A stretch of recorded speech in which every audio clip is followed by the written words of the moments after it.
नमस्कार, मैं श्रेया शुक्ला। आप देख रहे हैं देश का सबसे भरोसेमंद digital news channel VK news.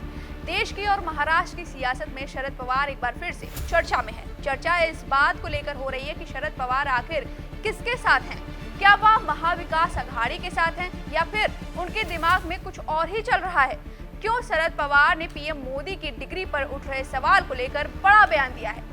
दरअसल शरद पवार ने कुछ दिन पहले यह बयान दिया कि देश में महंगाई, बेरोजगारी और बिगड़ता लॉ एंड ऑर्डर जैसे बड़े मुद्दे हैं। इसलिए प्रधानमंत्री नरेंद्र मोदी की डिग्री के ऊपर सवाल या विवाद खड़ा करने से असली समस्या खत्म नहीं होगी। किसी की डिग्री उनके लिए राजनीतिक मुद्दा नहीं है। महाराष्ट्र में बेमौसम बारिश की वजह से फसल बर्बाद हो चुकी है, लिहाजा ऐसे मुद्दों पर चर्चा होनी चाहिए। पवार के इसी बयान की वजह से उनके ही सहयोगी दल उन पर सवाल उठा रहे हैं। यह भी पूछा जा रहा है कि सही मायने में वो किसके साथ है। वहीं कांग्रेस और उद्धव ठाकरे गुट की राय भी पवार से अलग है। एनसीपी सुप्रीमो शरद पवार के दो बयानों ने राजनीति में हलचल पैदा कर दी है, जिसमें पहला प्रधानमंत्री नरेंद्र मोदी की डिग्री का मामला और दूसरा अडानी मामले में जेपीसी की जगह सुप्रीम कोर्ट की कमेटी की निगरानी में जांच वाला बयान। पवार ने यह भी कहा था, अडानी समूह के बारे में जिस हिडनबर्ग की रिपोर्ट को लेकर विपक्ष द्वारा इतना हल्ला मचाया जा रहा है, जबकि उस कंपनी की खुद की कोई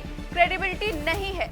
शरद पवार के इस बयान से जेपीसी जांच की मांग कर रही कांग्रेस के लिए असमंजस की स्थिति पैदा हो गई है। हालांकि यह पहला मौका नहीं है कि पवार का रुख सरकार को निशाना बना रहे विपक्ष से अलग दिखाई दे रहा है। कुछ दिन पहले अखिल भारतीय कांग्रेस कमेटी के महासचिव जयराम रमेश ने कहा, सुप्रीम कोर्ट की ओर से बनी समिति का जांच का दायरा बहुत सीमित है और यह प्रधानमंत्री मोदी और अरबपति व्यवसायी के बीच गहरी सांठगांठ को सामने नहीं ला सकती। महाराष्ट्र में भी कांग्रेस नेता दबी जुबान से शरद पवार के रुख पर सवाल उठा रहे हैं। हालांकि उद्धव ठाकरे गुट के नेता संजय राउत ने कहा कि शरद पवार के रुख में महाराष्ट्र के साथ साथ देश भर में विपक्षी एकता में दरार नहीं आएगी।